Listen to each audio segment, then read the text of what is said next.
അടച്ച home loan തുക മുഴുവനായും നിങ്ങൾക്ക് തിരിച്ചു കിട്ടിയാലോ, അല്ലെങ്കിൽ പകുതി തുക അടയ്ക്കുമ്പോഴേക്കും ബാക്കി അടവ് വേണ്ടെന്ന് പറഞ്ഞാലോ?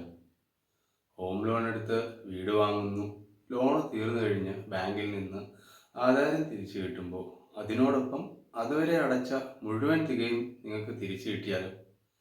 ആ, ഇത്രയും പെട്ടെന്ന് ഇവനെ കൊണ്ടുപോയി തലയിൽ നെല്ലിക്കാത്തളം വെക്കണം, അതാണോ നിങ്ങൾ ആലോചിക്കുന്നത്? അതോ എത്ര മനോഹരമായ നടക്കാത്ത സ്വപ്നം എന്നോ?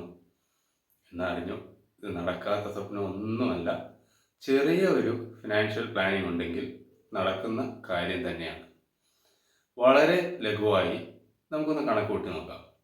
ഇപ്പോൾ 25 ലക്ഷം രൂപ 25 വർഷത്തെ കാലയളവിൽ ഒരു ഹോം ലോൺ എടുത്താൽ അതിന് 9% പലിശ എന്ന് കണക്കാക്കിയാൽ പോലും 8.5% വരെ താഴെ കിട്ടും. എന്നാലും EMI മാസം 20,980 രൂപ ആയിരിക്കും അടയ്ക്കേണ്ടി വരിക. 25 വർഷം കൊണ്ട് ഏകദേശം 63 ലക്ഷം രൂപ തിരിച്ചടയ്ക്കേണ്ടി വരും. ലോൺ തീരുമ്പോഴേക്കും ഈ 63 ലക്ഷം രൂപ നിങ്ങൾക്ക് തിരിച്ച് കിട്ടണമെങ്കിൽ ഒരൊറ്റ കാര്യം ചെയ്താൽ മതി. EMIയുടെ ഒപ്പം തന്നെ EMIയുടെ നിശ്ചിത ശതമാനം മ്യൂച്വൽ ഫണ്ടിൽ SIP ചെയ്താൽ മതിയാകും. EMIയുടെ ഒരു 12.5% SIP ചെയ്താൽ എങ്ങനെ വരും എന്ന് നമുക്ക് നോക്കാം. അപ്പോൾ EMIയുടെ 12.5% എന്നത് 2,622 രൂപയാണ് വരുന്നത്.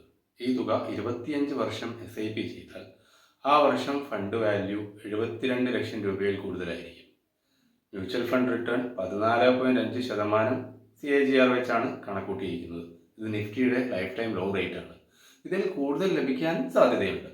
ആകെ കണക്കൊന്ന് അവതരിപ്പിച്ച് കാണിക്കാം. EMI 20,980 രൂപ ഇൻറ്റു 300 മാസം, അതായത് 25 വർഷം. ആകെ അടവ് 63 ലക്ഷം രൂപയോളം.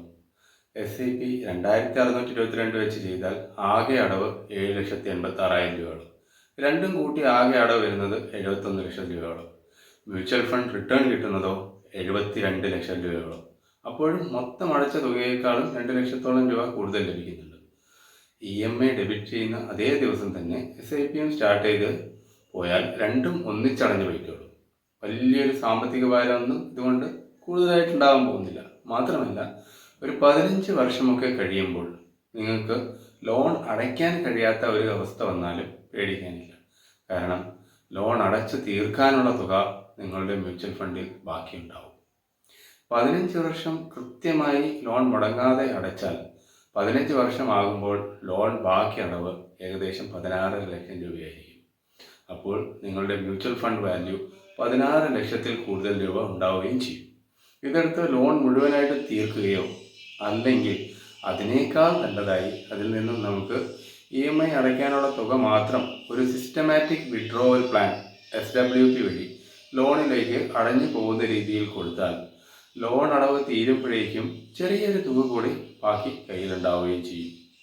അപ്പോൾ SIP ചെയ്യുന്ന തുക 12% മതി എന്നുറപ്പിക്കാതെ അവരവരുടെ കഴിവിനനുസരിച്ച് വർഷാവർഷം കുറച്ച് കൂടുതൽ തുക വീതം അടച്ചു പോയാൽ നിങ്ങൾ പ്രതീക്ഷിക്കുന്നതിനേക്കാൾ വേഗത്തിൽ നിങ്ങൾക്ക് ലോൺ അടച്ചു തീർക്കാനോ അല്ലെങ്കിൽ അടച്ചു തീരുമ്പോഴേക്കും ഒരു നിശ്ചിത തുക സമ്പാദ്യമായി സ്വരൂപിക്കാനോ സാധിക്കും.